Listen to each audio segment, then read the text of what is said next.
from Dr. Caroline Mills, and she's from the School of Science and Health.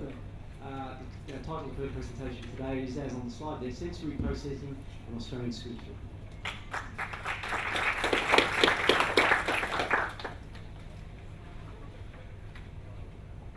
Okay, imagine this. You're 7 years old, you're sitting in your classroom at school, you're there with all your friends learning to read and write and survive and thrive in the world, but something's amiss. You can't pay attention to the teacher's voice because the sound of the air conditioner is too loud and distracting. You can't follow the lesson because the feeling of your school clothes is too scratchy on your skin.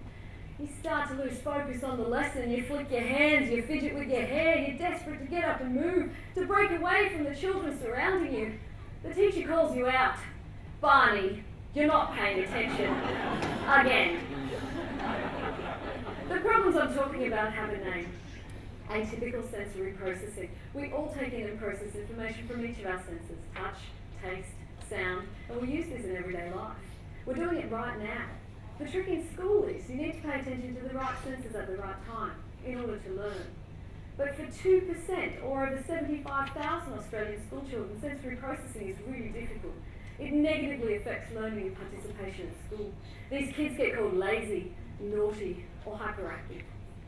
So what can we do to help these kids participate and learn? Well, I spent 10 years as a school occupational therapist trying to answer this very question. There's very little research to guide us on how to help these kids.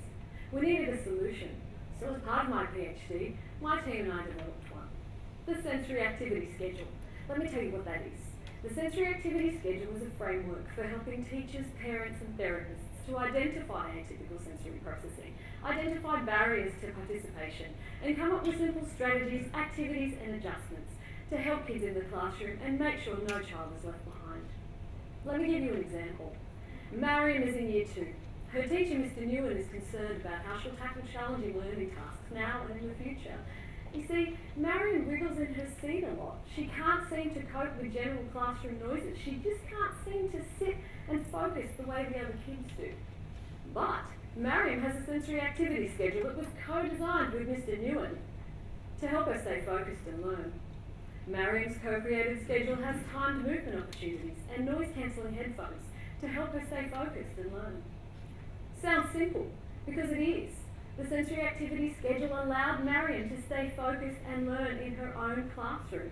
We believe it's not about fixing the child. It's not about removing the child. It's about finding the right sensory opportunities and giving those up at the right time, using available classroom resources and engaging with classroom teachers. So how do we know it works? Well, we ran a randomised control trial with 30 children with autism and atypical sensory processing who went to 6 different special schools. Half of the kids received teaching as usual. The other half received the sensory activity schedule on top of teaching as usual. We took some measures of classroom task performance and participation at the beginning and at the end of the school term, and then we measured the results. Guess what? We saw better classroom task performance and school participation in children who received the sensory activity schedule compared with children who didn't. We learned the simple opportunities to meet your sensory needs within your own classroom can have a great outcome. So what now? Well, our pilot study was small, but we had a great impact on these teachers and kids in these 6 schools.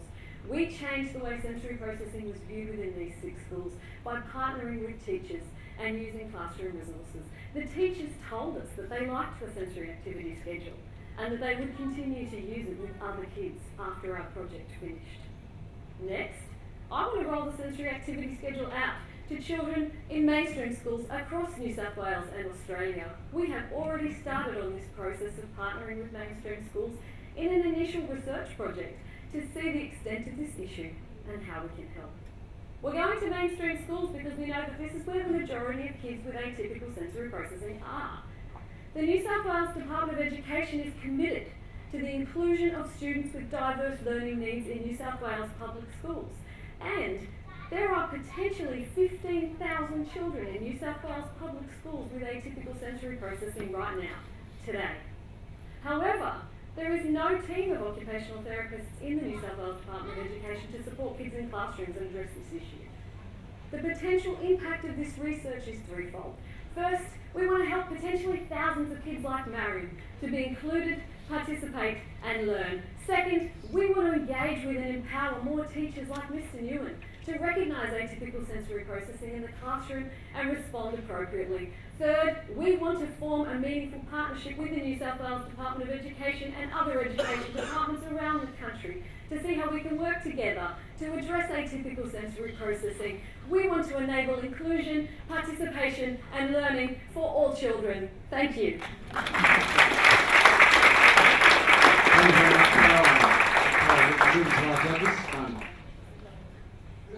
Fascinating, as all the speakers have been. Carolyn, I would have thought I know you touched on it, but another really important positive outcome of this would be improved classroom management and stress levels on teachers, because at 2%, 2-3%, then many classes have someone with atypical sensory processing, and it may often be the cause of a distraction to the teacher and detriment to the class more broadly. Did you look at that dimension? It seems to me a really positive offshoot of what we're doing is improve classroom management, teacher stress levels, a whole range of other things.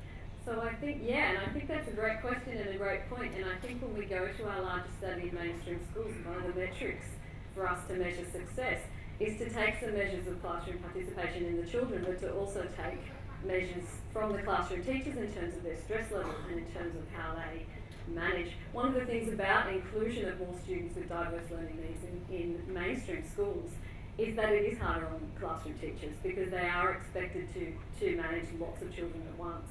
And so this is a really important thing, and bringing more support into the classrooms for teachers is something that we think is really important, and that this could have a great impact on their stress, and we can measure that in our research. Yeah, thank you. Thanks very much. Again.